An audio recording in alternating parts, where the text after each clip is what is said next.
Welcome back everybody, and if you're new to the channel, welcome. I'm Barry Mountford. This channel is all about photography, tutorials, reviews and behind the scenes. So if you like that kind of thing, consider subscribing to the channel.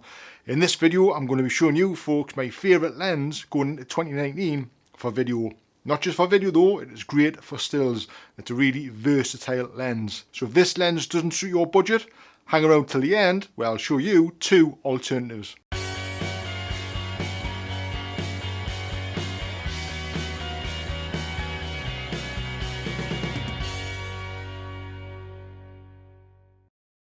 Wow, I can't believe I found a zoom lens as sharp as a prime lens, but I have in the Sigma 18 to 35mm 1.8 art lens, which is what I'm recording on right now. It really is a fantastic lens. So I'm going to go through what I like about this lens, and I'm going to kick it off with, like I've just mentioned, the sharpness. It is super sharp, 18mm to 35, 1.8 through the range. It is mind-blowingly sharp for a zoom lens. I couldn't believe how sharp this was. And to show you how sharp this lens really is, I'm going to do the world-renowned Barry Mountford technique, the eyelash test. Actually, it's not my technique, but I do test my lenses like that. I do like to see how sharp, how clear, and the optical quality of the lens by shooting close up to somebody's eyelashes. So take a look at this photograph now, and look when I zoom in, look how sharp and lovely that is. Look at the eyelashes, nice, crisp and clear.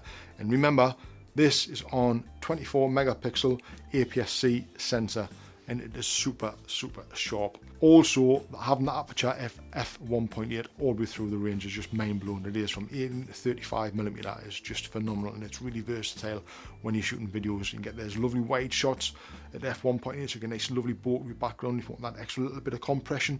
Zooming into 35mm just creates a lovely depth of field. It really is great.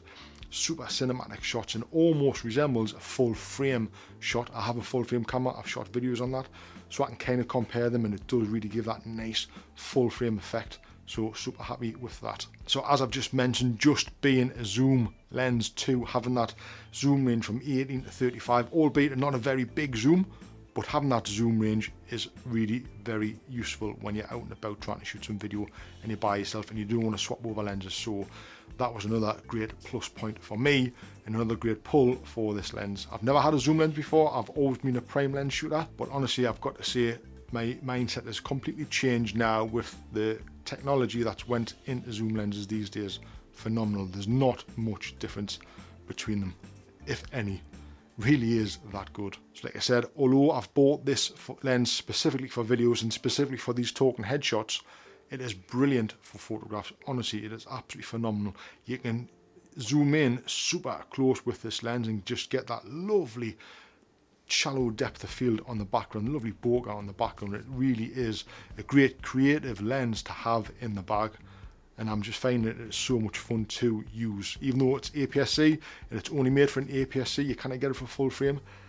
It would be great if you could get one of these for full frame. I would buy it in an instant, but I'm happy with it being for an APS-C sensor. So let's talk about the downside. The biggest downside to this lens has to be the autofocus noise. Now there's loads of videos out there showing you how bad the autofocus noise is, so you can check that out, but I'll stick a link up here where you can actually see me using it. I was vlogging with it, albeit I had it on a gimbal, but I had it fitted with a shotgun mic, and when I played that video back, I couldn't hear the autofocus on the lens. I couldn't hear it make a noise at all.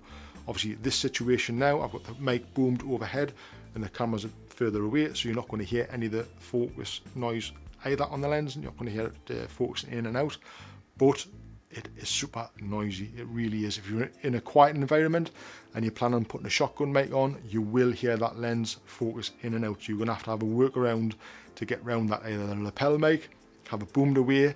But like I said, when I was out the other day and I was using it as a vlogging camera and I was vlogging with it out and about and I had the shotgun mic on, I'm not sure whether it was the environment I was in or whether I had it because I had it sitting on a gimbal and it was super steady, so it was literally, there was no need to keep moving the focus around, and played the video back and edited that video. I didn't hear any of the autofocus on there, so that's something else I'm going to look into.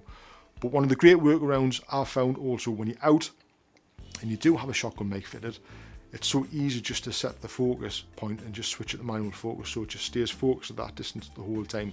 And that is a great workaround lens if you want to use it as a vlogging lens. So bear that in mind, folks. So let's talk about the price of this lens. Now the price ranges between $550 and $650. You can find it on Amazon. I'll put links in the description below. But when you are looking on Amazon, just double check, because the prices do fluctuate and you can get good bargains. Now I know that's a good chunk of money, and if your budget does not stretch to that kind of price, I have two alternatives that you should look into, and it's the lenses I've been using right up until this point, and they are the Canon 24mm 2.8 STM lens and the Canon 40mm 2.8 STM lens. They're both pancake lenses, so they're absolutely tiny, lovely and light, but really nice and sharp lenses. Give a nice bokeh in the background. Because of the 2.8 you can focus nice and close. I'll put a card up here where you can see the first video where I used the 24mm 2.8. From that point up until now, you can actually watch those videos and see the image quality that it produces and the video quality it produces with that bit of glass on the camera.